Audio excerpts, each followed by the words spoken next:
Okay, in this video, we are going to be memorizing the Greek New Testament using a new method called the last letters method.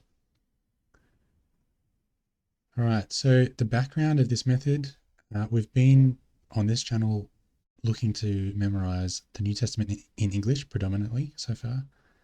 And to do that, we've been using a method called the first letter method.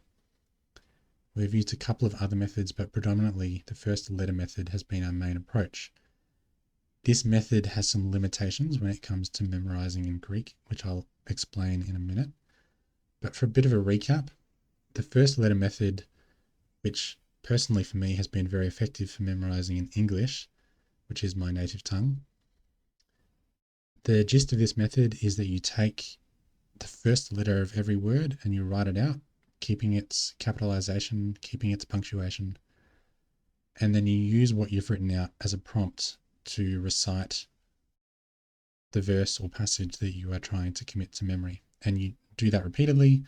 As you do that repeatedly, check where you need to, and eventually you build up fluency with the passage you're trying to remember.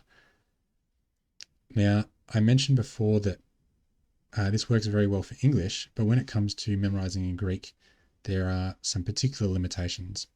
So just before I get to those, I just want to go through who this video is for. So obviously it's memorizing in Greek. So if you don't know Greek and you have no interest in learning Greek and no interest in memorizing in Greek, then this video is probably not for you. You might find some interesting things in here. Probably mainly if you're trying to memorize the Bible in another inflected language or another language that's as inflected as Greek or similar. If, however, you are learning Greek or you already know Greek, be that modern or Koine or ancient Greek, whatever the form, if you already know some sort of Greek or are currently learning it and you have an interest in memorizing the Bible text in Greek, then you might find something useful in this video. Okay, so what is the problem that we're trying to overcome? Why a new method? Well, Greek is a highly inflected language. That means that particularly for verbs, there are many, many hundreds of forms that one particular verb could take, and that will change its meaning. And the second problem that we have to overcome is that Greek is not our native tongue. For most of us who are trying to memorize in Greek, it's not the language that we grew up speaking. So it's already a less familiar language for that reason, which means that the first letter method is not going to be as helpful. First letter method works well because we can piece together sequences of words as we've heard them before or as we've heard them in the biblical text before, which also is related to not being as familiar with the Greek text as we are of the English text for most of us. And last of all, the word order in Greek has less to do with the syntactic meaning than it does in English. What this means is sometimes in Greek, the words might appear all jumbled for us English readers because in English, the order is more important for communicating meaning. Whereas in Greek, it's not as important for communicating meaning, but more so for communicating emphasis. So in a second, we're going to go through an example and we will look at how the first letter method would have worked. Well, let's go to it now, actually. This is the first letter method. So if we take John chapter 1, verse 1, the first part of that verse, just to keep this simple. In the ESV translation, that reads, "In the beginning was the Word." Now, I've written out the first letters there, the first letter of every word, keeping capital letters capitalized. And if you were to cover over on the left, the English section, the full word section, I should say, if you were to cover that over, having read through it a few times, you could probably look at the first letters as a prompt and recall it. In the beginning was the Word. And in fact, because this is so short, you might not even need those prompts. But for a longer passage, like a couple of verses, or particularly for a paragraph or a chapter, the first letters would have been very helpful. When it comes to Greek, you can see the same section is written out there from the SBL Greek New Testament. NRK, ein ho logos. Now you can see again, I've put the first letter of every word there in Greek. I've kept the breathing marks, kept the punctuation, kept the accents as well, where relevant. If you were to cover over the Greek section, having read through it a few times, you might find that you can look at the first letters and recall it, But if you're like me, you'll notice that it's not as smooth. It's harder work. And this is partly because we're less familiar with the Greek text, which was one of the problems we need to overcome. But there's another reason why it's not as easy, and that is because of inflections. Now, this particular section of Greek is not overly complicated. The words are fairly short, and we've predominantly got prepositions or nouns. They probably make up the bulk of the sentence. We also have an article and a verb, but predominantly we've got short words. Whereas in this example, you can see that we have some longer words. Now, some of those words are nouns, which means there's a limitation on how many inflections they can have. But that word in the middle, pestilmenos, is a longer word and is a verb. Now, in this case, it's a participle, functioning as a perfect passive participle. But being a verb, based off the Greek word apostello, there are many different forms that it could take. So if we look at the first letter of that word, we see it's alpha. But the verb apostello, in theory, could have hundreds of different forms, and at least most of them, if not all of them, would start with an alpha. This word in particular, because it's got a preposition prefixed on the front of it, so any augment is most likely to happen after the preposition at the start, not at the beginning with the alpha. So for this reason, and in this case, there are many variations of this word. So when we come to the alpha in our first letters, we might be a bit stuck unless we're very familiar with this passage already. Might not remember what form it takes. And in the New Testament, I believe apostello occurs somewhere around 36 different forms, although in theory, as I said, there could be hundreds. So how do we make it a little bit easier? Because remember that the intention of this memory aid, having the first letters, is to make it so that we can look at it, and if we get stuck, try and recall what the word is. And then as we get more familiar, to just quickly see a letter and to know exactly what it is, and say the phrase or the sentence or the verse smoothly. But the ideal goal is that we don't even need to look at the letters, or we need to look at only one or two and we know the whole thing. But this process is hindered because of the unfamiliarity of Greek, because of inflectional forms. There are many different forms that a word could take if it starts with a given letter. And also that we're not as familiar with fluency of speaking, as in what word forms go with what words, as we are in English. So this is where the last letters method comes in. So this is a variation on the first letter method. The idea is that you take the last two letters. Now you can choose a different number, but I found two to be the best for me at the moment. Take the last two letters of each word and write them down. If the word's only two letters long, then you only write the last letter. And if the word is only one letter long, then you write that letter. And as with the first letter method, you still write out all the punctuation, include capital letters, include breathing marks and accents where they are relevant. So they're the main guidelines that I've been using for this last letters method. So let's have a look at example 2 again, but this time we're going to use the last letters, meaning the last two letters of every word.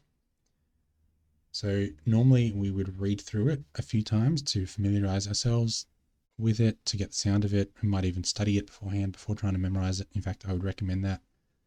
But for the sake of this video, let's just read through it. Egeneto, anthropos, apestelmenos, para theou.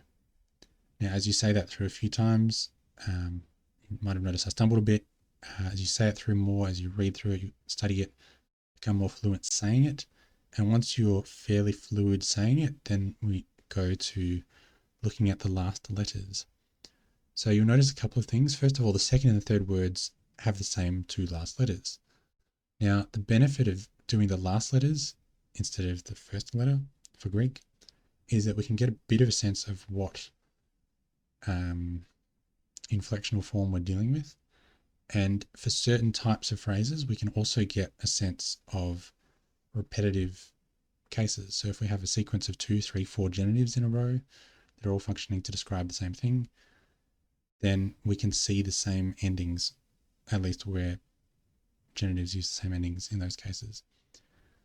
So in this case, we've got egeneto anthropos apestelmenos para theou.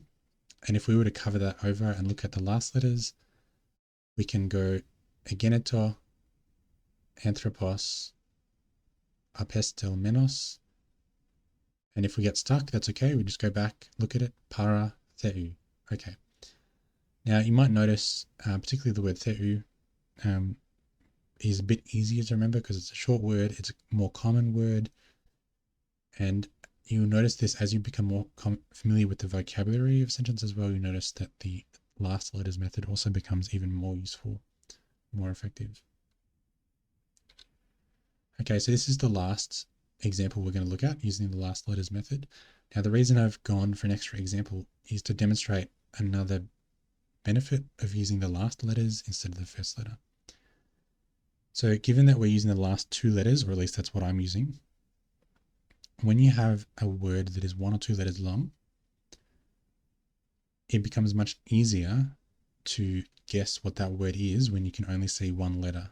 So on the right hand side, where we've got our last letters, you'll notice that there are 3 instances in this section of Greek text where we have a single letter. So we have hey for Angelia. We have a nu by itself, which is the end of hein. And then we have pi by itself, which is the end of up. Now, each of these 3 words, because they're only one letter, are probably going to be easier for us to recall by looking at the last letters.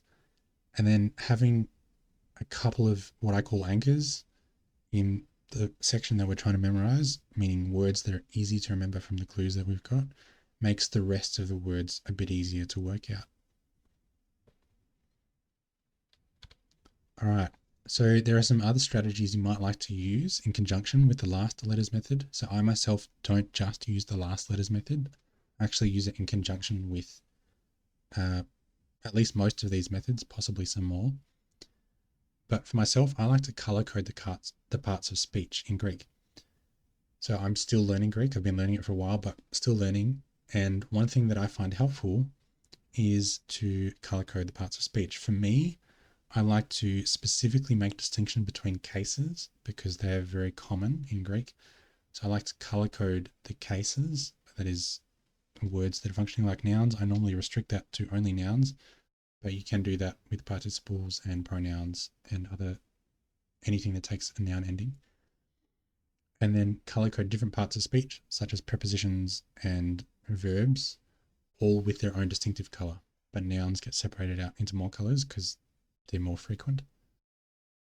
I like to also chunk the text into small sections.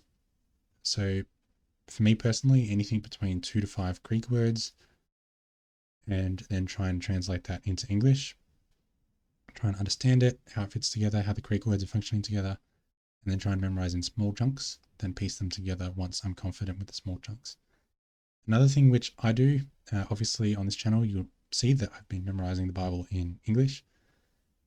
So another thing that I do to try and help me have another prompt to be able to recall the Greek translation, or not the translation, the Greek text, is to memorize the Greek text alongside my preferred English translation. So that way, if I memorize the English text first, whether it's a verse or a passage, memorize that first, and when I'm comfortable reciting that, then I go to the Greek text, break that down into chunks, match those chunks up with the English text where possible, and then now I've got the last letters to use.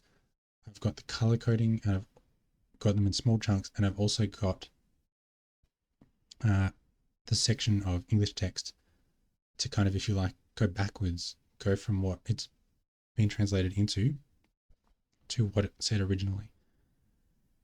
And then last of all, another strategy you might like to use is to write the text out by hand while reading it aloud. So involve your senses. I found that writing gets me to pay attention more often to things like where the accents are in the words.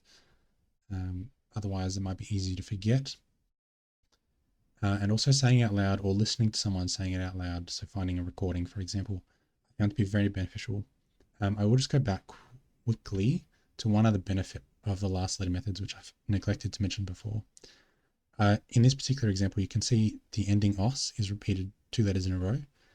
And what I've found is using the last letters really draws attention to the common sounds from word to word. And it really amplifies the effect that sound is having on your mind as you're trying to remember the language. Okay, so finally, this is probably the best tip that I would actually give if you're trying to memorize in Biblical Greek, is to study the passage in Greek before you try and memorize it. That's what I found to be the most helpful. So familiarize yourself with the vocabulary, familiarize yourself with the passing of the verbs, with forms or cases of the nouns, and how the conjunctions are functioning, etc., adverbs. Study that and work out how the sentence is kind of functioning. And then once you have that, then it's easier to go into memory, to read through it, because normally by that point you can read it fairly fluently, at least the sound of it fairly fluently, and then you can get on to using the last letters method. I'd be interested to hear, if you do try this method, how you find it. If you try a variation on this method, how you find it. If you have any questions for me about something that I've said, maybe it was unclear, feel free to leave that in the comments. I'd be very interested to hear how people go with this. I'd also be interested to hear how people go in general memorizing the Bible. So if you have any questions, comments, feel free to leave them below. And I'll see you in the next video.